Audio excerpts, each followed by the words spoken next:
네, YTN 라디오 홍보선의 출발새쯤 2부 시작합니다. 적정 서울, 함께 서울, 그린 서울을 구체화하겠다. 네, 서울시장 보궐선거 출마 선언한 권수정 정의당 서울시 의원의 출사표인데요. 이게 무슨 말인지, 어떤 뜻인지 권수정 정의당 서울시 의원 연결해서 자세한 얘기 들어보겠습니다. 권 의원님 안녕하십니까? 네, 안녕하세요. 정의당 권수정 의원입니다. 예, 출마 결정하시게 된 계기, 최근에 어떤 특별한 게 있었습니까? 제가 이 선거가 박원시장의 성추행 사건으로 발발이 된 거긴 한데요. 사실 가장 지근거리에서 서울시 의원으로서 서울시민 당신이 누구든지 이 삶이 두렵지 않은 서울, 그리고 보이지 않는 분들을 위해서 이 서울시정을 바꿔나가기 위해서 가장 열심히 싸웠던 사람이거든요. 근데 이렇게 적폐를 청산하자 하셨던 분들, 민주당이 계속해서 실정을 하기 때문에 많은 분들께서 심판하자라는 목소리가 있으셨고요. 또한 이 서울이 국민의힘의 셀프 사면의 도구로 활용돼서는 안 된다 이런 고민을 했어요. 그래서 완전히 다른 서울, 그리고 서울의 전면 수정 필요하다고 생각해서 출마를 결심했습니다. 예, 그러시군요. 근데 이제 지금 서울시장 보궐선거 앞두고 정말 좀 별들의 전쟁이라고 할 라는 말이 사실은 나돌 정도로 유명한 분들이 벌써 이제 이를테면 안철수 국민의당 대표라든지 오늘 또 나경원 전 의원이 출마 선언한다고 하고요. 민주당에서는 박영선 장관 얘기도 하고 있고 이제 사실 인지도 차원에서는 많이 불리한 상황 아니겠습니까? 근데 이제 출마 결정하시기가 쉽지 않았을 것 같은데 어떻습니까? 결정하는데 쉽지 않았던 것은 이 선거가 별들의 전쟁이 되기 때문에 결정이 어려웠다기보다는요. 이분들이 하는 이야기가 과연 지금의 시민들의 삶을 고민하면서 출마를 결정하시는지 말씀을 들어보면 대부분은 대권의 교도보 이야기를 하고 있고 정권 재창출 말씀하시면서 시민들의 삶이 진지함이 없어요. 저는 이번 선거에서 정말로 다른 정치가 있고 시민들이 중심이 되는 내용을 가지고 하는 정책 선거가 되어야 하는데 그것을 어떻게 보여드릴 수 있을까? 또 내용은 어떻게 가야 되는 것인가? 저는 그 고민이 훨씬 깊었고 그리고 희망의 정치로서 국민들한테 다가가는 선거가 되어야 한다. 할 수 있을까? 해야겠다. 이런 고민이 가장 깊었어요. 그래서 그 결정하는 데 있어서 다른 분들의 이런 고민은 정말로 시민들의 삶을 투명인간 취급하고 있는 지금의 결정들이다라는 말씀을 좀 드리고 싶어요. 그러니까 여야 지금 주요 그 후보들이 정말 서울시를 위해서 서울시장 하겠다는 게 아니라 이를테면 대권 교도보로나 생각하는 것 같다. 그래서 정말 서울시를 위해서는 권수정 서울시 의원께서 나서야겠다 이렇게 판단하셨다는 말씀이시죠? 가장 잘 알고 있으니까요. 그렇다면은 그러면 이제 더불어민주당과의 단일화 가능성은 당연히 배제하시는 겁니까 그러면? 이번 선거는요. 정확하게 민주당의 실정을 심판하는 것과 동시에 국민의힘에서 지금 셀프 사면 시도를 무력화해야 되는 중요한 선거입니다. 그리고 민주당은 지금 출마 자체가 정당하지 못한 선거잖아요. 본인들의 당원 당규까지 지금 바꿔가면서 이렇게 하고 있는 오만과 독선의 정치를 펼치고 있는데 그런 분들과의 저희 정의당은 단일화 가능성을 한 번도 생각한 적이 없습니다. 끝까지 완주하시겠다 홀로 이런 말씀이시죠? 네, 희망의 정치로 내용으로 완주하겠습니다. 그러면 이제 이런 여당 야당 말고요. 다른 정당과의 연대 가능성은 없습니까? 충분히 열어놓고 있습니다. 내용적으로 진보정당과는 녹색당, 미래당, 기본소득당 등등과 여러 방식으로 충분히 고민해 볼 수 있다 생각하고 있어요. 혹시 소통도 해보셨습니까? 진행하고 있는 부분도 있고요. 하고 있고 그분들도 지금 내부적으로 경선을 통해서 후보분들을 내고 있기 때문에 정책연합의 이런 내용들은 앞으로도 충분히 살펴보겠습니다. 그러시군요.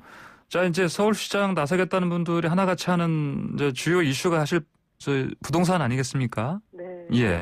이거 관련해서도 권수정 의원께서도 마련해 놓은 게 있습니까? 저는 부동산 정책이 지금 계속해서 공급 위주의 이야기를 말씀하시는데 좀 저는 다른 이야기를 말씀을 드렸어요. 특히나 인구 문제와 관련해서 인구 적정화를 말씀을 드리고 있는데요. 인구 문제가 부동산 정책하고 뭐 어떤 것이 더 중요하다 아니다라는 것이 아니라 지나친 서울 중심의 그 불균형을 방치하고서는 어떤 부동산 정책도 실효를 못 거둘 거라는 측면에서 저는 이게 선결 과제거나 아니면 동시에 같이 해결을 추진해야 한다. 그래야지만 가능하다라는 말씀을 좀 드리고 있고요. 국토 균형 발전이라는 건 서울시장의 책무이잖아요. 결국은 서울 시민의 삶의 질을 높이는 것은 주거 문제 해결에도 굉장히 근접한 해결점이라고 저는 생각을 해서 이걸 가장 중요하게 또 먼저 내놓고 있습니다. 그러니까 인구 적정화가 일단 근본적으로 이제 해결이 돼야만 부동산 이런 문제들도 같이 해결할 수 있다 이런 말씀이신 거죠? 예, 어제도 우상호 후보께서도 말씀하시고 뭐 여러 가지 이제 제안들을 하고 계신데요. 이미 서울 주택 보급률 100% 넘었어요. 그리고 1995년부터 2017년 사이에 자가 보유율 고작 2.7% 증가했는데 다주택자가 늘어나는 속도가 엄청 빠르거든요. 2012년 17년 동안에 5년 동안에 그 1주택자 증가율이 11%였는데 그 2주택자와 3주택자가 늘어나는 속도는 거의 30%에서 40% 3-4배 수준이었거든요. 그리고 최근에 이제 2013년부터 16년까지 쭉 올라올 때 신주주택 매입한 분들 77%가 유주택자였어요. 거의 계속해서 상위 1%가 집을 삼키는 건데 이 수치를 보면서도 부동산을 공급 중심 대책으로 말하는 건요. 앞으로도 여전히 부동산 투기 세력에 무릎을 꿇겠다라고 하는 거예요. 저는 이런 이야기를 하는 사람들이 정말로 지금 서울 시민의 삶을 제대로 들여다보고 있느냐라고 다시금 질문 드리고 싶은 거죠. 예, 알겠습니다. 그러면 이제 말씀하신 것처럼 인구 적정화를 위한 정책과 함께 부동산 쪽도 그렇더라도 구체적인 어떤 뭐 아이디어를 갖고 계십니까? 제가 제출하고 있는 정책 중에는 정의 스테이라는 말씀을 드리면서 서울시가 좀 확장적 재정 정책을 통해서 정말로 제대로 된 주택 공급을 공적으로 하자라는 말씀 좀 드리고 있고요. 또한 이건 세제 문제와 대단히 같이 연동할 수밖에 없는데 저는 보유세 대폭 인상해야 된다고 생각합니다. 그리고 지난 20년 동안 땅값 4배 올랐는데요.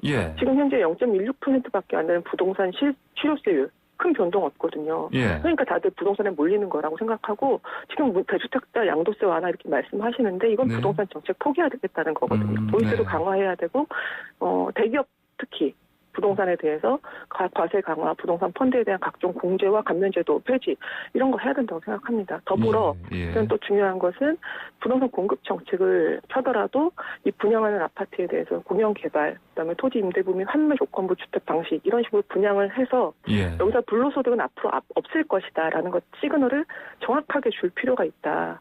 그렇지 않으면 정말로 잡히기 힘든 것이 지금 부동산 문제이다라는 말씀을 좀 드리고 싶습니다. 근데 권 의원님의 어떤 방향하고요. 지금까지 지금 정부가 계속 추진해온 부동산 정책 방향은 큰 틀에서는 비슷한 거 아닙니까, 그러면요? 거의 25번 넘게 계속해서 정책을 말씀을 하시면서도 그 말씀과는 증례 다른 실천들을 해오신 부분이 있잖아요. 어제 우상호 후보께서 말씀하셨던 것도 동일한 선상에 있다고 말씀을 드리고 싶습니다. 이런 문제에 대한 인식은 비슷해요. 하지만 해결점으로 결국은 다주택자들에게 조금 더 그것을 혜택을 또 강화하는 방식으로 이야기를 하신다거나 공급이 확대가 되어 있음에도 불구하고 다시금 또 공급 이야기를 하면서 그것을 불을 붙이고 있고 그러니까 왼쪽 좌클릭을 했다고 말씀을 하지만 왼쪽 깜빡이를 켜고는 잠깐만 오른쪽으로 가고 계신 거죠. 그렇습니다. 자, 그러면 아까 이제 인구 대비해서 주택 수만으로 봤을 때는 뭐 충분히 늘었는데 이제 다주택자들이 이걸 다 차지하고 있다 이런 지적을 해주셨는데 혹시는 권 의원님께서는 뭐 다주택자 아니신가요? 서울에서 전체 살고 있고요. 저랑 떨어져 살고 있는 옆지기가 이제 대전에 살고 있습니다. 거기서는 자가로 살고 있습니다. 그러시군요. 알겠습니다. 자, 그리고 우상호 의원 아까 말씀하셨으니까 그 의원이 저번에 저희랑 인터뷰할 때도 그 강변북로나 올림픽대로 위에다가 이제 공공주택을 짓겠다 이런 또 계획을 또 얘기하셨어요. 이게 뭐 실현 가능성이 있다 보세요? 그분의 상상력 속에서는 가능하겠죠. 그렇지만 저는 공공주택이라는 것이 놓여진 환경이 왜 강변북로 위여야 하고 다른 분들과 동일하게 정말로 좋은 것들을 누릴 수 있고 학교와 가깝고 공공기관과 병원이 근거리에 있는 그런 좋은 공간에 공공임대나 예. 공공주택들이 들어서야지만 거기에 다들 들어가고 싶어하고 그래도 저렴한 가격 속에서 서울 생활이 영위되어야지만 적주택 정책을 바뀔 수 있다고 생각하거든요. 예. 이런 식의 접근으로는 결국은 분리 정책이고 어찌 보면 선진성이 아니라 이제 복지 정책이라고 말씀드리면서도 다 또 결국은 다른 이야기를 하고 계시다고 저는 생각을 해요. 조금 더 다른 상상을 좀 할 수 있는 정치가 되었으면 좋겠다라는 말씀을 좀 드리고 싶네요. 예. 길게 얘기할 건 아니라고 봅니다. 예, 지금 권수정 서울시 의원님 얘기 듣다가 방금 청취자분 가운데요. 주택 보급률 필요한 4인 기준이 아니라 원룸 위주로 보급해서 100% 넘다. 이런 의견을 주셨습니다.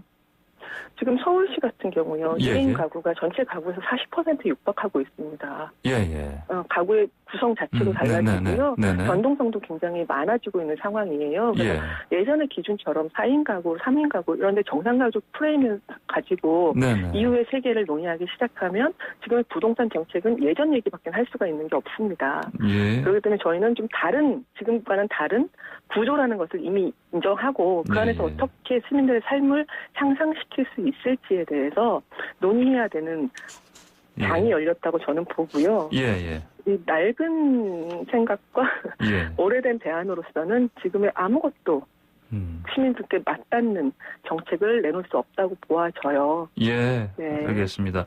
자, 아까 인구 적정화 말씀하셨는데 혹시 그 안에 그럼 수도 이전 이런 것도 들어가 있는 겁니까? 제가 좀 과격하게 서울시 해체 이렇게 말씀을 드렸는데요. 서울시 해체라는 것은 서울시의 특권을 해체하라는 말씀을 드린 거고요. 다른 도시와 함께 발전하자라는 의미를 담고 있습니다. 사실은 수도 이전이라는 거 국민적 공감대가 있었고 여당에서도 기회 있을 때만 어찌 보면 정치적 위기 때 국면 정원한용으로 주장해 오셨긴 했죠. 그렇지만 책임 있게 추진은 하고 있지 않아요. 저는 이것을 해야 된다고 말씀을 드리는 거고요.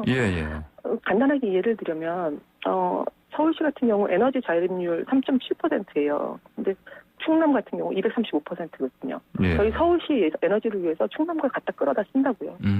이런 것들은 수도 이전이 그냥 행정적으로 국회 하나 옮기는 이런 얘기를 말씀드리는 것이 아니라 이런 전체적인 문제를 전 국토적으로 국가적으로 함께 다른 도시와 함께 해결해가는 과정 속에서 인구 적정화 를 말씀드리고 서울시의 특권을 해체하면서 항생의 길을 가자 이런 의미로서 전달해 드린 거라고 보시면 될 것 같아요. 예, 알겠습니다. 권수정 의원님, 마지막으로요.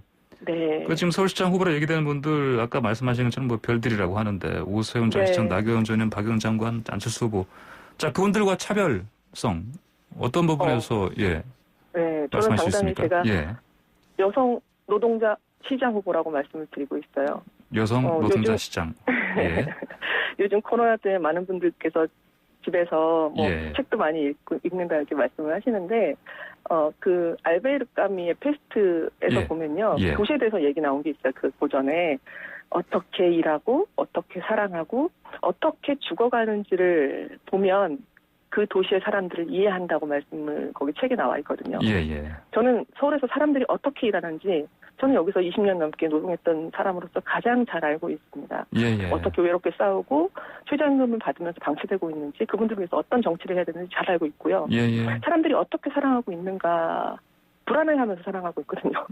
요즘 나 한 사람도 책임지기 어려워서 서로에게 책임지겠다, 사랑한다 이렇게 용감한 일일 수밖에 없는 지금 상황. 특히 여성들 같은 경우에는 20대 여성들 사이에서는 안전하게 헤어지기도 어렵다라는 이야기가 나오고 있잖아요. 어떻게 죽어가나 산재로 죽고 코로나로 죽고 외로워서 죽어요. 그런 의미에서 저는 이번에 중대기업처벌법에서 5인 미만 사업장 제외하도록 한 가장 큰 책임 있는 박영선 중기부 장관 무슨 낮추고 서울시장 선거에 나오겠다는 것인지 지금 시간 제한 때문에요. 좀 짧게 드릴 말씀이 많은데요. 그러면요. 오늘 못하신 말씀 다음에 다시 한번 연결해서 또 듣도록 하겠습니다. 네, 알겠습니다. 오늘 감사합니다. 고맙습니다. 지금까지 권수정 정의당 서울시 의원이었습니다.